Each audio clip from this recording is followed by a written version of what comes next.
बात करते हैं बड़ी खबर से। प्रदेश के 4 जिलों बारां, कोटा, श्रीगंगानगर और करौली में जिला परिषद और पंचायत समिति सदस्यों के दूसरे चरण के लिए आज सुबह 7:30 बजे से शाम 5:30 बजे तक मतदान होगा।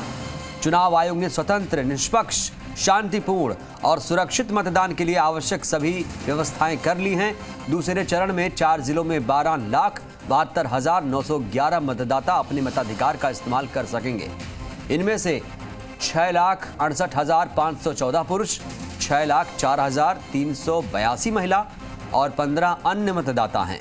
दूसरे चरण में 12 पंचायत समितियों के 240 वार्ड और उनसे संबंधित जिला परिषदों निर्वाचन क्षेत्रों के लिए चुनाव होंगे।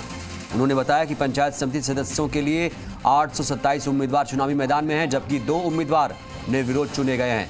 दूसरे चरण के मतदान के लिए 1580 मतदान केंद्र स्थापित किए गए। सभी मतदाताओं से अपील की गई है कि वे घर से मास्क लगाकर मतदान केंद्र पहुंचे। मतदान केंद्र में जाने से पहले हाथों को सैनिटाइज करें और मतदान के समय पंक्ति में खड़े रहने के दौरान चिन्हित गोलों पर खड़े रहकर या उचित दूरी बनाते हुए अपनी बारी का इंतजार करें।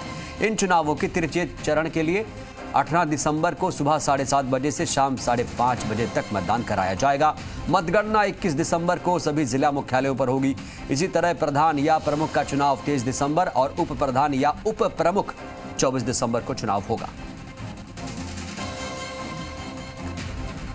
और ज्यादा जानकारी के साथ हमारे संवाददाता हिमांशु मित्तल कोटा से जुड़ रहे हैं। हिमांशु, बताएं क्या इस वक्त, क्योंकि आज देखिए दूसरे चरण का चुनाव है, क्या अपडेट है इसको लेकर, क्या गतिविधियां हो रही हैं वहां पर? देखिए कमरुद्दीन, फिलहाल आज दूसरे चरण के मतदान का दिन है और वो दिन जब मतपेटियों में तमाम जो उम्मीदवार हैं उनके भाग्य का फैसला कैद हो जाएगा। कोटा की बात करें तो कोटा में आज 3 पंचायत समितियों में चुनाव हैं, जिनमें खैराबाद, सांगोद और लाडपुरा। जी फिलहाल तस्वीरें आपको लाडपुरा पंचायत समिति के इस पोलिंग बूथ से हम दिखा रहे हैं। ये आरामपुरा की तस्वीरें हैं, जहां पर तमाम जो तैयारियां हैं वो पूरी कर ली गई हैं और पूरी करने के साथ में मॉक पोल जो है वो फिलहाल चल रहा है। ठीक 7:30 बजे के साथ में ही जो पोलिंग है, मतदान है, वो शुरू हो जाएगा। हम अंदर जो किस तरह के अरेंजमेंट्स पोलिंग बूथ के अंदर किए गए हैं, किस तरह से फिलहाल जो तैयारियां चल रही हैं, वो तस्वीरें भी यहाँ पर हम दिखाने की कोशिश करते हैं। देख सकते हैं आप कि यहाँ पर पोलिंग के जो कर्मचारी हैं वो फिलहाल यहाँ पर आप देख सकते हैं कि मॉक पोल की जो प्रक्रिया है उसको यहाँ पर पूरा करते हुए नज़र आ रहे हैं। इन सब के साथ में आपको अपडेट कर दें कि फिलहाल जो 3 पंचायत समितियाँ, जैसा मैंने आपको बताया कि 3 पंचायत समितियों में चुनाव है, तो 456 जो बूथ हैं उन पर मतदान यहाँ पर होने वाला है। जिला परिषद की 13 सीटों पर कुल 100 पंचायत समिति कुल 148 जो उम्मीदवार हैं वो उनके भाग्य का फैसला होगा और इसके साथ में जिला परिषद के जो कुल 56 उम्मीदवार हैं उनका फैसला होगा। और 3,63,605 जो मतदाता हैं वो इन तीनों पंचायत समितियों में है जो अपना वोटिंग करेंगे। अरेंजमेंट्स अपने आप में पूरे किए गए हैं। लगातार हम वो तस्वीरें भी दिखा रहे थे कि जो आज मतदान से पहले कल अंतिम प्रशिक्षण हुआ, तमाम प्रशासनिक अधिकारी मौजूद रहे ताकि किसी भी तरह से पोलिंग के दौरान कोई गड़बड़ी नहीं रहे। सिक्योरिटी एक बहुत बड़ा पॉइंट ऑफ व्यू है, तो तमाम जो पुलिसकर्मी है वो फिलहाल पोलिंग बूथ पर है। पुलिस का जो पूरा जाब्ता है वो यहाँ पर है। ये भी सुनिश्चित किया जाएगा कि कोविड की जो गाइडलाइन है जी उसकी पालना हो। तो कल जब हम रूरल एसपी से बात कर रहे थे तो उन्होंने बताया कि होमगार्ड का एक जवान हर पोलिंग बूथ पर रहेगा, जो ये सुनिश्चित करेगा कि कोई भी जो मतदाता है वो बिना मास्क के पोलिंग बूथ पर नहीं आए। कोविड की जो गाइडलाइन है उसकी पालना हो। तो ठीक 7:30 बजे पोलिंग की जो प्रक्रिया है, मतदान की जो प्रक्रिया है वो शुरू हो जाएगी और 5:30 बजे तक मतदान चलेगा। 21 तारीख को नतीजे आ जाएंगे पहले और दूसरे चरण के। तो तमाम तैयारियां पूरी और अब से कुछ देर बाद मतदान से जुड़ी हुई तस्वीरें भी सामने आने लगेंगी। बिल्कुल हिमांशु, देखिए पंचायत चुनाव है और ऐसे में स्थानीय सरकार की बात करते हैं हम। स्थानीय जो मुद्दे होते हैं उसको सुलझाया जाता है, चाहे वो पानी की समस्या हो, गली नालियों की समस्या हो, लाइट की समस्या हो। ऐसे में क्या मुद्दे इस बार रहने वाले हैं जब लोग मतदान केंद्रों पर पहुंचेंगे, तो क्या उनके दिमाग में रहेगा कि वोट डाल रहे हैं तो आखिर क्या सोच कर डालेंगे इस बार?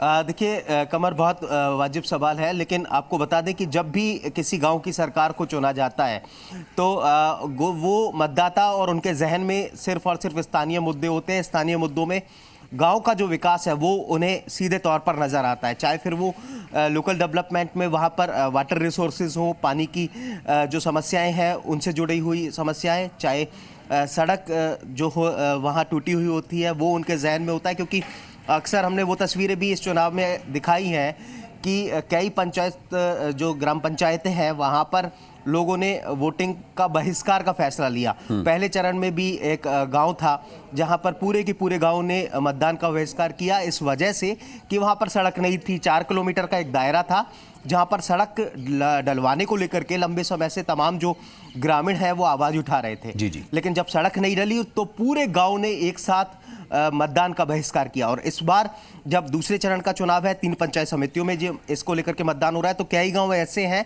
जहां पर मूलभूत सुविधाओं का अभाव है और इसको लेकर के ग्रामीण मन बना चुके हैं कि वो वोटिंग नहीं करने वाले। तो स्पष्ट तौर पर जब वो वोट करने के लिए आते हैं तो उनके जहन में होता है कि उनके गांव में बिजली प्रॉपर आती है या नहीं, पानी जो है वो उनके घर तक पहुंचता है या नहीं, सड़कें जो उनके घर तक पहुंचती हैं वो ठीक है या नहीं, वहाँ की नालियाँ ठीक है या नहीं। यही स्थानीय मुद्दे होते हैं जिनको लेकर के वो वोट करने के लिए जाते हैं। और जब कोई भी उम्मीदवार उनके घर तक चुनाव प्रचार के दौरान पहुंचता है तो वो सीधे तौर पर इस बार बात करते हैं कि इन समस्याओं को लेकर के आपका क्या जवाब है। बिल्कुल हिमांशु, बड़ी बात यही है कि जो जनप्रतिनिधि होते हैं, जो नेता होते हैं और जो चुनाव में खड़े होते हैं उम्मीदवार, वो बड़ी बड़ी बातें करते हैं, वोट मांगने जाते हैं तो हाथ जोड़ते हैं, लेकिन जब जीत जाते हैं तो नदारद हो जाते हैं, उनके दर्शन दुर्लभ हो जाते हैं। उम्मीदवारों की बात करें हिमांशु, तो उम्मीदवारों में क्या हलचल है इस वक्त? देखिए बिल्कुल आपने ठीक कहा। आपको बता दें कि निश्चित तौर पर आज वो दिन है जब उम्मीदवारों के अंदर जो हलचल है वो पूरी है, क्योंकि लगातार चुनाव प्रचार में रहे और आज वो दिन होगा जब उनका जो भाग्य है वो ईवीएम में कैद हो जाएगा। टक्कर पूरी तरह से कांटे की कही जा सकती है। इन सब के साथ में कांग्रेस के जो उम्मीदवार हैं वो इस बात को लेकर के आश्वस्त हैं कि भाई राजस्थान में सत्ता में कांग्रेस है तो कहीं ना कहीं इसका फ़ायदा उन्हें मिलेगा। कोटा फिलहाल कोटा से सटा हुआ ये इलाका है, तो ऐसे में डेवलपमेंट के तमाम जो प्रोजेक्ट्स हैं वो चल रहे हैं और उन सब का फ़ायदा भी मिलेगा। लेकिन बीजेपी अपने जो मुद्दे हैं उनको लेकर के बीजेपी के जो उम्मीदवार हैं वो जनता के सामने पहुंचे तमाम तरह से। अगर आपको बता दें कि उनके तरफ से ये कहा गया कि कांग्रेस सरकार की जो विफलताएं उनकी तरफ से गिनाई गई। तो अलग अलग दावे हैं, अलग अलग बातें हैं, लेकिन इन सब के साथ में आज वो दिन है जब जो मतदान है वो होने वाला है।